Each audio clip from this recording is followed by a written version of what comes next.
Good morning, everyone. Welcome back to my channel. And last night I just got to see The Kingsman. That was the third installment in the Kingsman series. This one was a prequel that was based around World War One. The sorry, the story itself was more or less pretty good. It kind of followed this one guy named Conrad Oxford throughout a few years leading up into World War One and during. Other characters were like his father, played by Ralph Fiennes. The last time I saw him, he was the new M in No Time to Die, as well as Conrad's nanny named Polly. I can't remember who she was played by, and I think this one other guy, Sholo, was his butler, but all four of them are basically the founding members of the Kingsmen that we see in the first two movies, the ones that have Harry and Eggsy. But basically, the whole spy agency was formed because of the secret society of tyrants and villains plotting to basically destroy the world through the Great War. And throughout the movie, Conrad's father tries to take a pacifist approach, and he doesn't want his son to go off to war. But Conrad keeps pushing him, and their first real fight broken out of like the pacifism is when they find out that Rasputin, played by Riz Ifans, he's basically coercing the Tsar of Russia into pulling out of the war. Um, and speaking of Rasputin, unfortunately, he's not the villain. Uh, they marketed the hell out of that guy to the point where I actually thought that he'd turn out to be the main villain by the end of the film. Like, there's even a scene where Rasputin is with every single other like maniacal figure, including like the main bad guy, who's literally kept in the shadows until the final act, where they're given these like special golden rings with the shapes of these animals, and Rasputin gets a tortoise, and Rasputin outright says that usually the tortoise finishes the race last. And I thought that was gonna be a huge foreshadowing to him basically becoming the main villain at the end. Like, say he kills the shadowy figure and takes control of like that society. Unfortunately, they killed him off after the first act, I believe. But they did make his death worth it because it took basically all four members of the original Kingsmen to actually kill him. Like, he gets stabbed multiple times. Uh, Ralph Fiennes tries to drown him, and then he finally gets killed when Polly shoots him in the head. Oh, and they also try to poison him, which doesn't work because apparently he ingested poisons. I'm not even sure if that happened in real life, but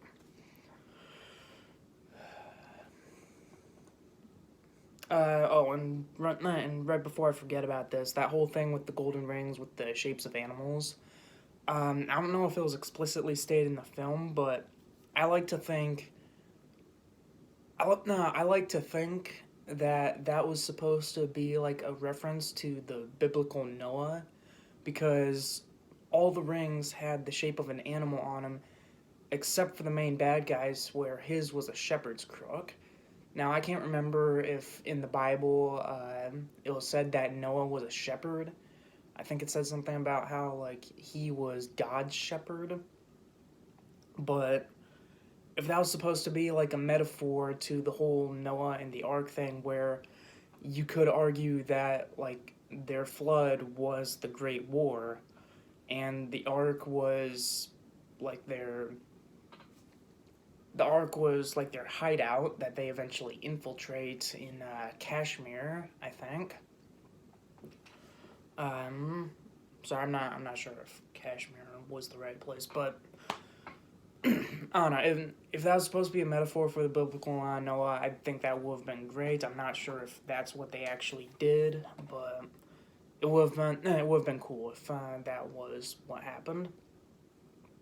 So, aside from the Rasputin fight, there's actually not a lot of like Kingsman-esque fights. There's really a lot of like talking about what's going on with World War One, because at least half of these characters, including the villains, were actually real life historical figures. So it's really like this. Uh, the movie has a lot of like political talk in it, like at least political for the times.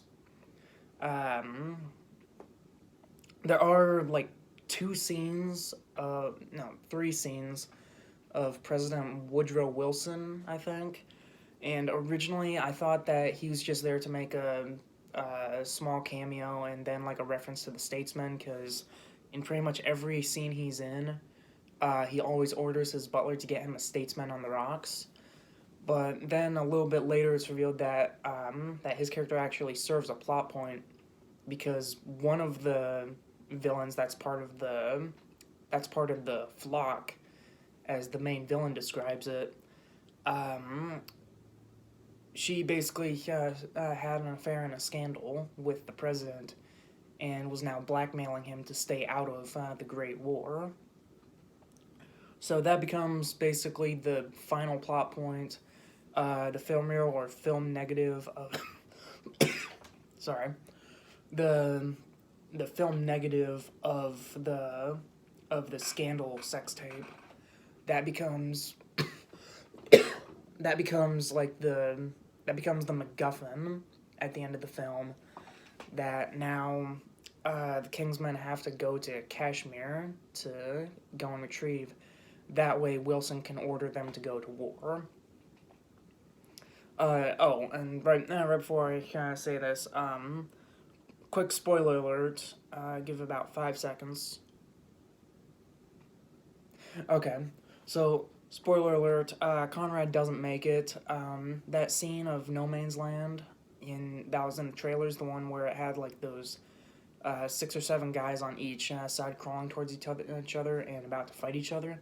That scene was great, but then right after it, where Conrad is dragging this one wounded guy back over the trenches, he somebody thinks that he's a German spy because he switched places with another soldier, and he ends up getting killed because of it. So that leaves just Conrad's father, the Duke of Oxford, the butler Shola, and the nanny Polly to basically take up the reins and finish the fight. So, once they get to the Kashmir place, I guess, they fight off that really big brute guy that was in the trailers, the one where Ralph Fiennes was just chucking those knives at.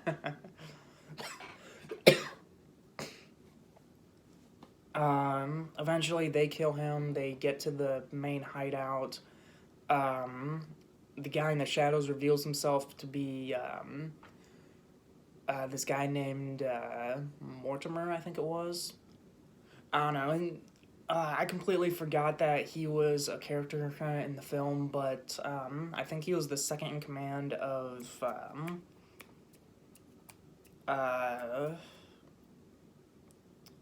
the General Kitchener, who he was played by the same guy who played Tywin Lannister from Game of Thrones. That's all I know him from.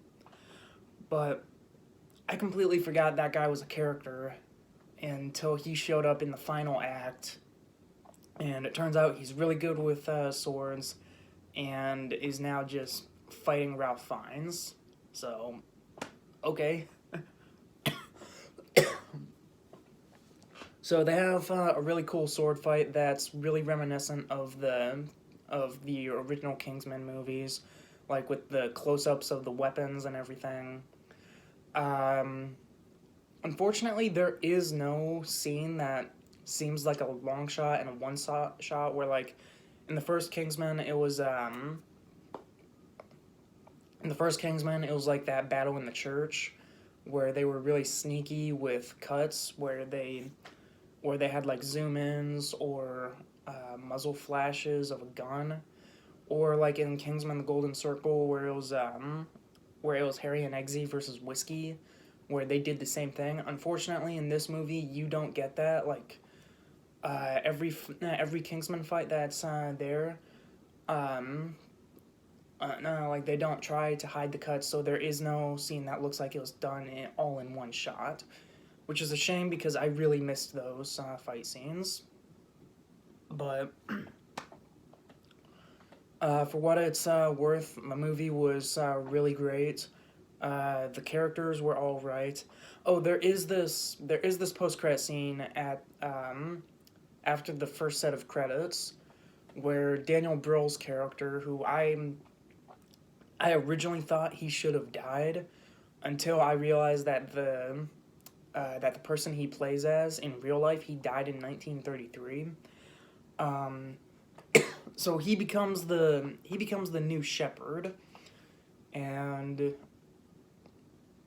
he's welcoming this guy named Lennon. I think his name was Lennon.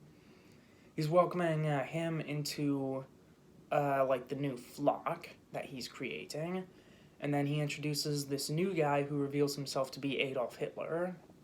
So I'm guessing that we're going to get a sequel sometime soon, unless if they're not going to do a sequel and just say like this is how World War II started, basically a feud between members of the new flock, as it's called.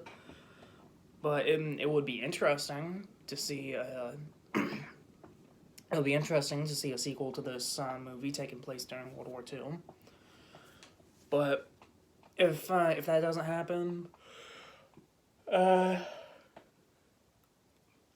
if that doesn't happen, I won't be kind of heartbroken or anything. But all in all, this movie was really good. The cinematography was great. There are a couple first-person scenes that I love because I love it when movies do like first-person scenes. Um, the the characters were pretty good. Even the ones that are based on real life people. I feel like they sprinkled in a little bit of comedy there, which is fine. The acting was great. I didn't expect there to be like an ensemble cast in this film, but oh well, they always come up with surprises. So all in all, this is a really good movie. If you're a Kingsman fan, I think you're really gonna like this one. Even if you're like an average moviegoer, you're gonna have a good time with this. So that's really it for me. Um, if you like this video, be sure to check out my two latest videos where I go over every single movie. Sorry, all of my favorite movies for every year that I've been alive, and all the favorite video games for every year I've been alive. But that's it from me. If you guys like the video, like and subscribe, and leave a comment down below on what you thought of the Kingsman, and I will see you guys in the next video.